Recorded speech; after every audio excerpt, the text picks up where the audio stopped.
Tarang amada sum chingduna lakpada fana sangna di lagle. Lambida kana kari chatli kana na uhawi ma ukidrabani. Ma na hauzi uriba haibabo magi hik mamangda magi khodang paiduna chatliba mahak tu khaktani. Khara sum chatpaga botong phamanak yorakpada laizado wakhal manglubado gyan lakpagum phariba makuto thadoknaba honarakpani. Adubu ngamdre niknak hina kanna chena paisin kibaduna mangamdre. Niksu khanglibani adubu khangsinadaba amagum hannon thorok takai bot tapurak laga phaminai migi mamangdudadi laisa awaya khum haurudre maduda tongliba miyoi ama aniduna mangonda munna yenglakpaduda masu ikaiman badagi mamaido makhada sumnon thakre madogo ubiba natte nekti nuza khuzing paloina kibada hojik phawa thadokta jackson thamli miding duso makhoina chaliba make adhomda thamli asum thorak paduna hiden yobagi lepada khazik lang baduda laisa masado lengbada pulap chatuna niki mapambumda mamaido hafet thingzili adubu nikti kari soira khidre phe phawlaw de haiduni botagi thorak labatong nik laisa bo makhut samduna magi gari khami badomda puraga lakpani hek yobaga gari gi thongdo hanglaga mangak to hafet illaga wai krairi chango Parambo makutsu tapna thadorakle laisa sangbagi mahut sumlep lagale nik masu hangat na yeng mangamda nik tasu hangat na yeng mangamda laimai da mitfam thamlaga leplibani nik sumana ngangba wa laisa na ta dabaduda makhuto amuk paiduna gari manungda nampuda changan na bo anabani adubu laisa na yadre pairamba khodang dusu kanthorakle nik su laisa gi maongduda ngahakti munna yengi ngakchana ba mit yengduna matangduda laimai da nonglikum tap liptana sum tarakpado niksu kaino khanna yenglambadagi hojikti gyan lakle laisa kaple haibado makhut ani thangatlaga laisa ki piktak pakhazaido paisilaga sintharakliba mapido makhut khobiduna taithokpina bohnarakpani adubu laisa na handakso magi makhutto kanthorakpada natte kapli tawna wahaisi maswaireklami yare ekaisu tawde nikta laisa gi mangonda munna yenglaga Nafi sintharaga kana kibagino nangna kapise laisa handakti tasingna kapna haireklami noi nungsinaraga ay holi natro ay holi kaygino aina noida kay kaikhrage nik hari duta dagum magi thokpa ama pakum bisalai chasla aduga asengma pumbado khanglani sum kapaga leiraga engoda wakalagano taning demta ay kadai desa chalai Niktu hina taptharaga nungsiba khonjelda hairi nangni ya pamjaba mafamdani laisa kap ngang toraga kanada yamu phan ge haino ai chatloi nangni ya pamsaba aine siam puning mo mafamduni kaida yambungi sisa oiningdro sana konungum laba sangai da pubirage ayaba tuda khusinna biraklo noi ki saingonda karen deira Lucy Pagi na koy nungsinaraga nangona man hayo haina wa kaya mahay. Sino kay? Noy nungsinabad ay hola ka no? Ay suk yaw ningde. Nang nabuyambong gitong ilaba, chinari bupumudo koklani. Nungsiway tarangi tabi na balay na ingit pikrabani. Adobo tamoy kan bisaraga takidabani nang na launing mamatam faw lawbada ay naching na balay ta nangari sidi. Laisa, ay tamoy gimihuldi atay kanasunati. Nang noy krabani Lucila aga ingonde hina saukrani nang mangai ga dabo oradi ngairo ai changkrage hairaga mai leiduna chatki ya torakpaga niksu laizagi khudang do tap pharaga yumdagi khong thangdorok tribanu mikuptana kegi wakal do khalawdaba hojiti nang ai gi tongina krabani punsi chupa ai gi tongin nabi oina adomak lengdana leigadabani khazik piram manushi baso matangi matamgi matong ina nangi ngak do orakani pumnamak nangi ohelakani laisa khumphom khangdre adogumba marong leiba wahai singdugi pakhum ma thongna phana piba ngamde hena lonthok tabisu ohelle ne hena nakna laisa gi nakta changsilaga leplaga makhut ani changduna laisa gi khadang do pairaga punsi gi oina harawbagi minokna maithongi leiteng ohen mangamba nangi yambong oige nangna aigi sizo oibiyo Laisa handak supa kung piba ngamde luktharaga leiriba mamai duso non khalak patawda hena dum asum lukthakhibagum tawri Matangduda Lucy amadi Rosie yausilaglaga makhoinigi nakta changle. Nang torisi kaino? Lucy ki khonjelduda Liza khangpre khangi. Magi khudang pairambani ki makhutto fatkan thoklaga nakalda lepi. Lucy piroinaba mityengduna nikte yenglaga amuksu makha tare. Aina amuk lankibagi nangna tumna hanjin hanjin miraibadi nang tawgano. Nangna pengani hairadi ai amuksu haige. Ai lankre. Tasengna nangi mafamda ai yam lankre. Liza da haipet amu yenglaga. Adobo Sigumba aina yengba ngamloidaba thabaksidi nang tawgano. Aina mu ngasi so hanago mahing taba leita nungsiri. Magi hing nakalda tuso lambi amagum leplibi Liza bo magi makhut namaduna maningdagi hafet konsinbiranga. Ai nang ma kanano haiba khangde kawkre. Hojikte aigi lengdana leiragadaba aigi seasonatana ai kanagi maramdasu khangningde. Onsinaragasu wari saningba pokde. Wahaiduda Lucy ikaibani henmanbana mamaidusu ngangsinbada natana mapi iradusu hini ihoraglavani. Hoi, aina lanbani. Ai saudi. Aina soibanina ai saudi. Adubu ai nang manungsikidaba mikupti amuktasu yaukitri. Mamangda aina namangda utkiba pumbasu asengba nate. Khamban beheman kibana aina namangda utkibani. Nikto Lucy dasu yingda nakal amada mamaido haifet leithoklaga pakhum piraklami. Mamangi thodo ai kawkhre. Ningsingbasu ai pamde. Ningsingluraga ai wadi tokro. Aigi thawai oirabi aigi season hena laiman oigedaba wadi matungda muhana palakana. Lucy tasingni kaikre. Wa ngang thokpasu asung ngamsilaktre. Hena mapido sintha behelagle. Matagi matau yengma ngamdrabi Rosie so handakte nikto onsilakle. Lucy na kayam kaikrege. Madi nang tabo matam chupada adum sonduna leizabani. Lama khangda thengnabi lamlanbi kana amagidama adok michang thawridubo asengba thamoini haigadro. Ahen bathibadi Lucy nati nangne. Nikto hafen noklei karimnana. Ahide mangonda haikina. Hanjin songna balerisu sengdokshi aina haikibani. Adubu taroina khanna takidabani mana. Tumdaba mi hawdokpa lubani. Adu nang sukhang dramale. Matamduda nang dilamlanbi kana amaga kamada punna leiminaraga. Rosie ki wahiduda Liza tasingna taba ngamlaktabadagi chatningba pharoktuna chatki haina honarakpa mikuptani nikna magi khudangdo hina chena paisilakpa. Hoi leiminai hojiksu leiminagi haina purisini. Hainaga mana paiba Liza ki khudangdo mathak wairap thangkatlaga yenghalli. Lucy waroba manba magi mityengduna nikta yenglambadagi makhoyanigi painariba makhuttuda mitfam thamlakle. Yengna mapisu sinthaba lepa natte. Sum yenglambadagi Lucy do ngamakdrama le yengba. Khudaktuda mai leiraga chatre. Mana hek mai leikibadagi Rosie so adum inakre.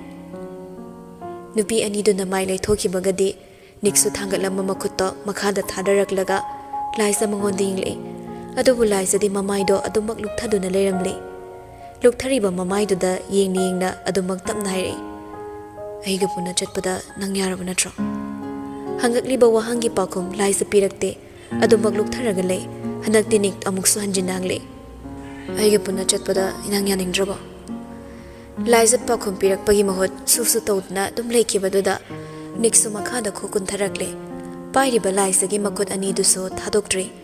Adubu khukullaga mamaido non khattuna kaptuna leiribi magi maithongduda yenglei. Nangna sum kappaga leirade yambungna kamai nungaidoino se kapkano to. Ai maramgi nangna kappawnade. Nangna adumna sum kaplade ai hena ira langsabagum phawe. Aduna nang kapkano. Aigi mangda nangi nungaidabagi pirang sintahangano. Maramde nangi pirangse yambungne amamal leina lawjai. Handaktu Liza kapna pakhum piraklami. Ichena yam saurani. Kanada aingonda. Sorry kaigi saundoino ai ngangnage. Imada yamda lehobani pakhatlamani. Pakhatba adum pula pakhatjarsano chatkrisi bani. Kaida aikhoida oiraroi. Kaigi oiradoiba ohenba ohendaba haididi nangai khutta leire. Nang ngawre. Kamaina haidi kaino. Nangina yamana lauriba nupido ichene ichegi manaupa oiriba nangonda aina kamai leidoino ado nang engonda leidi leini ko kaisu kaideda aini haisidi laisa kaplubagi mamitto makhunna haife lei taithoklaga ai changkhrage ngaiko laisa sumai leiduna chatkina bohnarakpani adobo khamlakpaduda chap amusu lepi khangaude nik changsilaklaga laisi khodangdo amuk hanna ta pharaga magi gilairiba gari khampham adomda puraklaga gari gi mamang thangba setuda ngamdane phamalaga seatbelt do phazili hek loibaga masu gari da sat karaklaga start tawraga thawbar su hore gyan mien ta da tawrakliba singduna laisa ingangakna nikta yenglaga lei adobu nikti kana su ukhidre magi thopam thokpa gari do adumak thawri laisa pakhatpa amaga loinana wangang ba horakle kaidano chalise gari khamo ai le horage ai haisa tadraba gari khamo haibani nikta de hina bo gari do speed yang thawri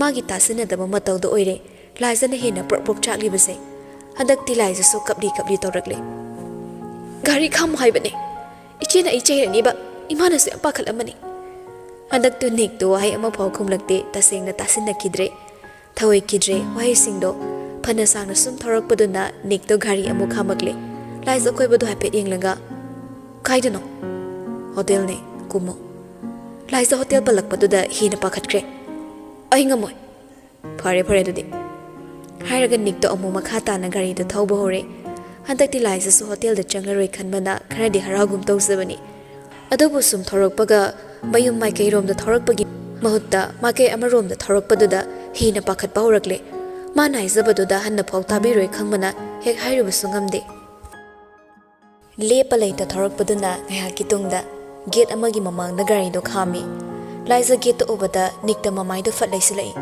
nik usina da kumkhranga gate to hangdaga amu karaklaga gari do manung da thawzilakle gari do garage da di thawziludre adumak sumang da khamlaga man hana kumtharakle laisa na phamliba adomda amuk laklaga gari gi thong do hangdo pirakle laisa hit kumba ngamde ningsing mangsing toriba magi mato uraga nikna tapnairi lao laisa kumlai adobu magi marau leiba mitingduna nik mangondadi amuk yengli nik laisa gi khodang du bo pairaga mangoldu da karakpani adobu imung lomdagi thorakpa latagi hek mayok nei ani du chatlambadagi leplaga lata da yengli lata da changsilaga laisa do tapna khurumi tawriba matawduda lata di ngangakre ingaw matawna makhoi ani da yengakli nikti lata da yengda maidu nakal amarom da yenglaga wangang lei namong nupi oina loksinbiyo wahai du taraga lata ngakpa amadi thazadabani heman khibana makhoi ni da munna yenglei adubo mana makha tarakchringe nik laisagi makhutta amuk shem samlaga manung da pursalakle manung hek changakpaga siam sumayai kaduda khabar yenglaga lerami mi changlakpagi sanil phangbada siam onthoklaga yenglakpani aduga machanupaga leplamliba misak to ubada masu ngakni yengle urai amukso machanupaga makhut chena paisinaribado yengna phamlambadagi hawagalakle nik changsilaga koithoko sin yauda magi haigadaba wado direct adumak hairaklami pabo namong nupi selection biyo wahai du hek haibaga nik magi pocket ta yauriba rumal do lokthoklaga laisa magi makokta pakna santoklaga thamlai laisa di wakhal bo oirude hojikta gyan lakpagum tawi masu tapli changsilaglaga siam do khurumi siam do taranga madani ani do da yenglaklibodo siam uplam respect to lokthoklaga tapna hai chango nakhoi kada wahai do da niksu laisa bo puraga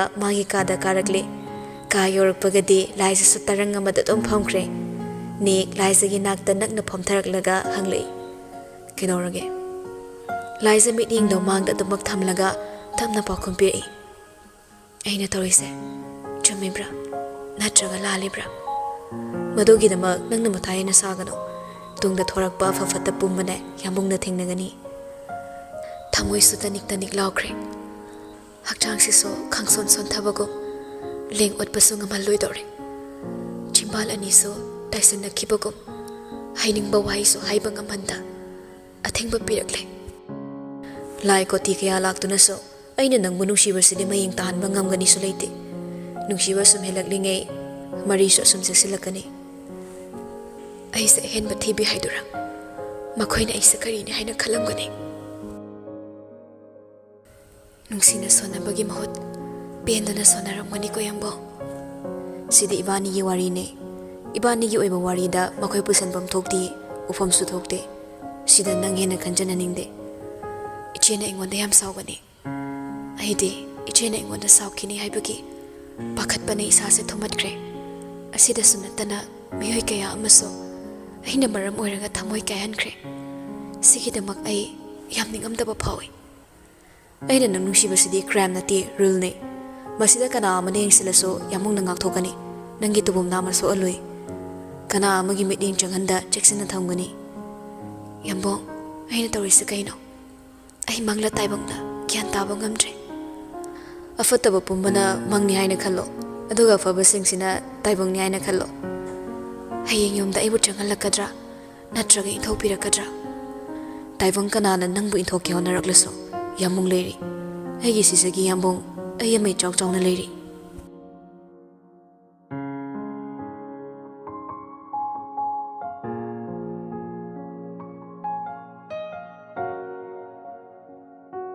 Mangla taibang lakhangdaba thawdoksingsina siyam amadi latado hena matha sakrabani. Machanupa oiriba nikna lai samagi maramda asingba chumba khara hairambaduna hena matha sabani. Makoy ani da nate nongdren amadi chinglembaso wafamduda pungak hengak paidu oikrabani. Makoy sawzik tada gyan lae karigi maramgi laisana makoy yumsida thawoina laksinkribano haibado. Atayna khangdrasu nongdren adi ising single. Madudi makoy gi imungi aran basingse khara dorasu singdoknaba lakpani haibado. Khaluraga matomta ikaybasu poklibani. Makoy khwai marakta hina matha saba hai latani. Ngarang nahan talusigi yumda chatuna sengdoklubada mangairi. Aduga thokliba thawdoksina ma hena matha sare. Makokta khut hable. Numinangduni fanang ngakpanga pamdaba yaurabaso madugi maramdadi uludre. Laizabu hek purakkibaga wala ngang sin koksin tawduna wari hek saradrabasu ngak lebaga adum onsinduna wari watai sarabani. Chaksangda chak semlaga leiringi matangdudani latasu sangaklaga mating pangwa yauksilakpado. Laiza wati ngangning latada kaurubasu ngamda mani hena mara langzarubi amagum kaya haina khankini khanna tapna hairi. Ima ayadum tawrange. Ima sa mating pangge. Laiza anirak suna wa nganglubasu ngamde magi tawpam thokpada dum tawri. Hantak na so ahanbo oirangbani latagi atong nungsiba khonjel da ngaglakpado. Chak semna semna latada so hairap yingli. Roibaga maso ni kawo mathakta karakle. Adubo ka changakpada leibo uraktabaduda bathroomda amuk lakpani. Maduda suleramdabaduda kadudagi thokke haina prapap thorakpagani. Tungda sumi amana masada fat konsilakpado laiza khangpre khangi. Masadu handok na bohot na ringe hena chena phazilakpagum aduma khanglabani nikni haiba. Adubo maso pharakliba makutto thadok na bahai pen muklaga. Mi khangalaga hat na bohot na bane. Ai khangabane. Nang na ikangnan basa ngasin ahan manate. Mamangda sa dum tawkrabani. Niksu magi thokpa ama hekta khumlei. Khangala hat ke tawba nati nusiba niyam silaga hat ke tawba.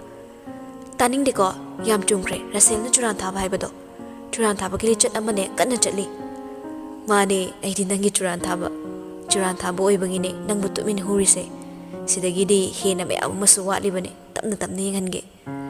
Chak sa se haige tawbani imana makhana ngai haure. Chak sa drasu nanga miku khra sumna leibasina puktan ganaba male. Mingonda kolaga pukthala habasibu taba yaba wa oidre. Nang ngawri. Yare thado ai chalage. Stomach meat butterflies kaina haina daine. Khangde ayamta hangbirakano. Nang ne ngasaidagi phai huzuk so dum phai. Penda bakari lege. Churan thaba kaurandi churan thaba gili chat pataba. Yare nangonda chatpiyo haidi kolisa thado ai chatke. Imana kumakti hairamani. Nang hayeng chatoiro. Chatrade ai bulu hongkrabra. Adom lairo chatkrano. Atei chadabani. Chatnabi thukaiba midi minasu phasanang hainadabani. Hena thina chaine. Thina chaine badi ai di pamde. Adodi ai nakta kang nang karam kanda mulakane. Khangde. Ai chakhan gano. Chakhandi. Chakhali dudi. Kadaida. Sida. Wahai se hairaga nik lai sabu kolambadagi fatlai thoklaga. Makhut na magi thamoi mapadu da thammi. Ngaktang da mit ka michana kre. Laiza sum yenglambadagi mamai do tapna luktarakle. Adubu magi makhut phadu na thamlibado thadok na bohana rude. ngahak adum leirambadagi niktu wa ngangli khangma ngambra aigi thamoigi mihulgi khongjel gi atrase harini nangbu yam yam nushi aina laisa wa ngangde non tharma mamai do tapna mung non khalaglaga nikte yingli makha tar e nikso aina ngamme matagum nangbu aina thawoina fakiwani haina nang khangano asimadi nang tasing khangano haigi aina nangbu nushiman bai fabanena handakti laisa so tapna nganglei ita thasdaba wahai ama aigi thamoigi manungda chongliba thamoigi mihulso nangna oikre handaki laisagi haidorakani thajaradaba wahaidunda nikto mai thongna nokfet tawrakle haifam khangdabaduna hak tumak nokfet tawraga leibani thabang mapa phok thamlamba laisagi makhutto khudangda pairaga haifet chinglaga mapa da puthorakpani laisadi makhada kum khidawai ninglubani adubu mana khanglambagi onabada oina mathakta pukhalakpaduda masu ingangagle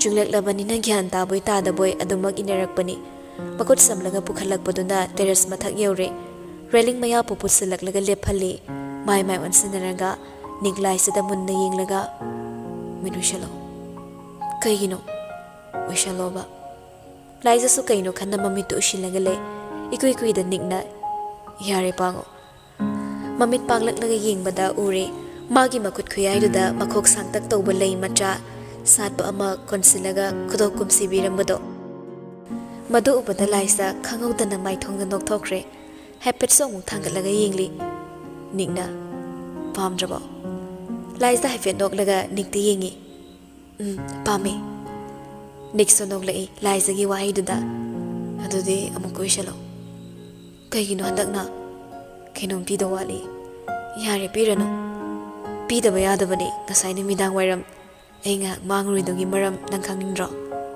kaida chatlubagi mangiba khangninga dimit ushalo laisa handak suma mit ushinaga lei handak tinikto pocket tagi asingba sanagi khotob amu puthoglaga laisa gi makut khoning dawda season bi yare pango laisa hek panglakpaga ure magi khutsa da siri bu khotob to madu ubada noklamba mai thongsu lepre sapam onda nikta yengle hayeng nang chatlamdai mayamang da pibado ikai dong mansilaena aina hosik oina pirab ado pamjaraba laisa nikta yenglambadai makhutta mu yengli adubu ma wanganglakta tumile handakti pamdrahero pamradi kadai nangi pamba topa design ama lause kaigi suma mamal tangbase aingonda pirino nangbu ngaksamda charik ama siraga yumdahan mangamladro kutsadana uri mati am konsilaga ngamgani laisagi nungai tapor ubada nikna makha tari aigi sizase yambungna yam phajaningba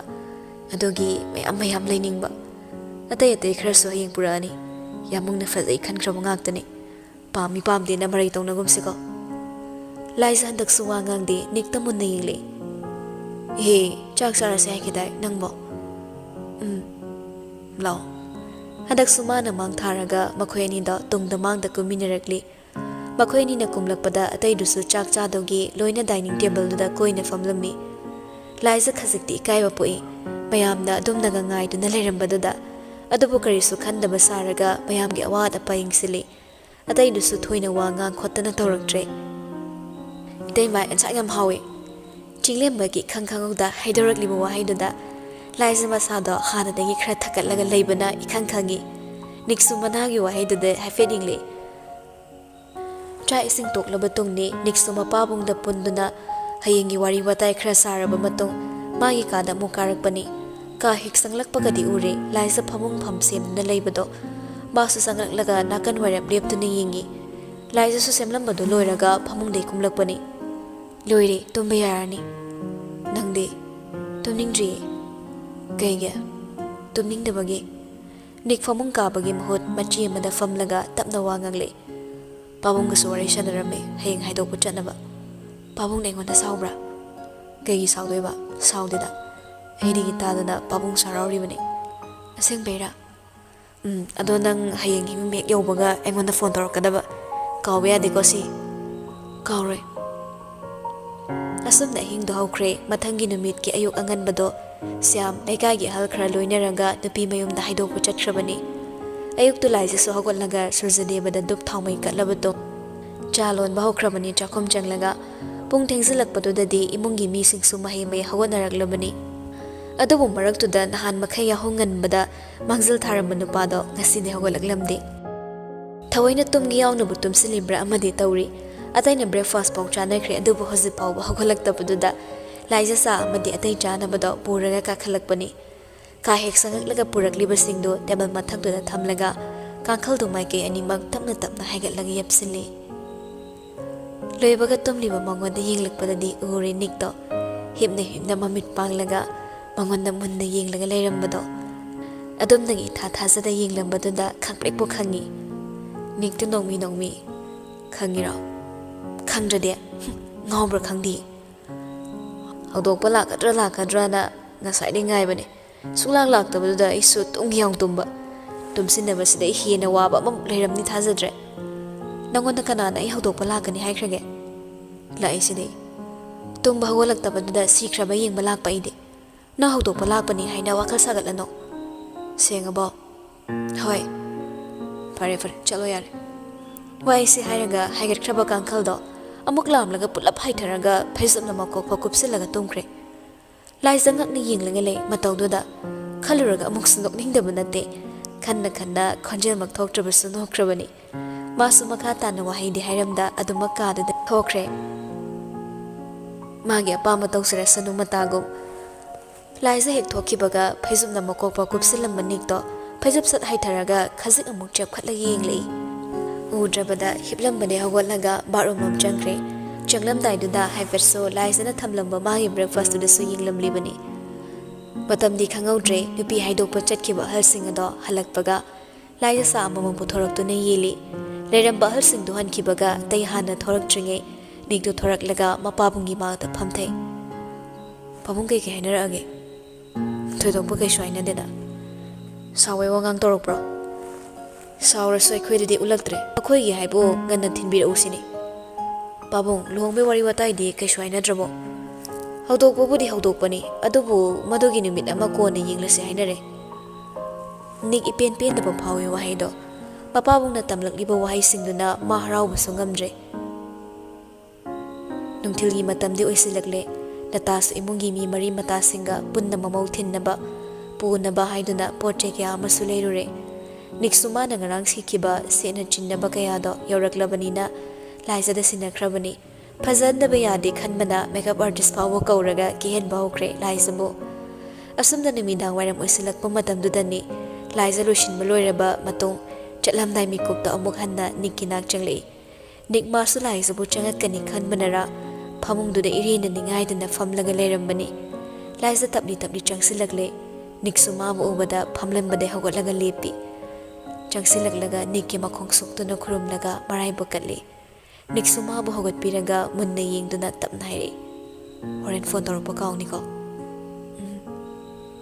ꯋꯥꯂꯦꯠꯇꯒꯤ ꯄꯩꯁꯥ ꯈꯔ ꯂꯧꯊꯣꯛꯂꯒ ꯂꯥꯏꯖꯒꯤ ꯃꯈꯨꯠꯇ ꯄꯥꯏꯍꯜꯂꯤ ꯆꯠꯅꯕꯤꯅꯤ ꯍꯥꯏꯅꯩ ꯄꯩꯁꯥꯗꯨꯗ ꯍꯟꯅ ꯌꯦꯡꯗ ꯅꯤꯛ ꯃꯉꯣꯟꯗ ꯌꯦꯡꯂꯒ ꯌꯥꯝꯕꯣ ꯅꯤꯛꯇꯨ ꯂꯥꯏꯖ ꯆꯠꯈꯤꯗꯧꯔꯦ ꯈꯟꯕꯅꯔꯥ ꯋꯥꯈꯜꯗꯨ ꯏꯅꯨꯡ ꯅꯨꯡꯉꯥꯏꯖꯗꯕꯒꯤ ꯃꯃꯤ ꯑꯃꯗꯤ ꯇꯥꯔꯦ ꯃꯁꯤ ꯂꯥꯏꯖꯅꯁꯨ ꯈꯪꯂꯤ ꯍꯥꯎ ꯈꯨꯝꯅ ꯃꯈꯨꯠꯇꯨꯅ ꯂꯥꯏꯖꯒꯤ ꯈꯨꯗꯥꯡꯗꯣ ꯊꯥꯗꯣꯛꯂꯔꯣꯏ ꯃꯇꯥꯒꯨꯝ ꯆꯦꯠꯅ ꯄꯥꯏꯁꯤꯜꯂꯒ ꯊꯝꯈ꯭ꯔꯦ ꯑꯩ ꯑꯃꯨꯛ ꯂꯥꯛꯀꯦꯀꯣ ꯌꯥꯝꯕꯨꯡꯅ ꯂꯧꯕ ꯂꯥꯛꯇꯣꯏꯅꯤ ꯑꯩ ꯆꯠꯂꯒꯦ ꯌꯥꯔꯕ ꯆꯠꯂꯣ ꯆꯤꯟꯗ ꯆꯠꯂꯣ ꯍꯥꯏꯕꯈꯛꯅꯤ ꯄꯥꯏꯈ꯭ꯔꯤꯕ ꯈꯨꯗꯥꯡꯗꯨꯗꯤ ꯊꯥꯗꯣꯔꯛꯄ ꯅꯠꯇ꯭ꯔꯤ ꯂꯥꯏꯖꯁꯨ ꯃꯥꯒꯤ ꯌꯥꯝꯕꯨꯡꯒꯤ ꯃꯇꯧꯗꯣ ꯎꯔꯒ ꯈꯪꯍꯧꯗꯅ ꯊꯃꯣꯏꯗ ꯆꯩꯅꯥ ꯑꯃ ꯄꯤꯔꯛꯂꯒ ꯅꯨꯡꯉꯥꯏꯇꯕ ꯐꯥꯎꯔꯤ ꯈꯪꯂꯤꯕꯅꯤ ꯃꯥꯁꯨ ꯃꯥꯒꯤ ꯌꯥꯝꯕꯨꯡꯅ ꯃꯉꯣꯟꯗ ꯆꯤꯡꯅꯔꯤꯕ ꯃꯇꯧꯁꯤꯡ ꯑꯗꯣ ꯅꯤꯛꯁꯨ ꯐꯥꯔꯝꯕ ꯃꯈꯨꯠ ꯇꯞꯅ ꯊꯥꯗꯣꯔꯛꯂꯒ ꯐꯖꯅ ꯆꯠꯂꯣ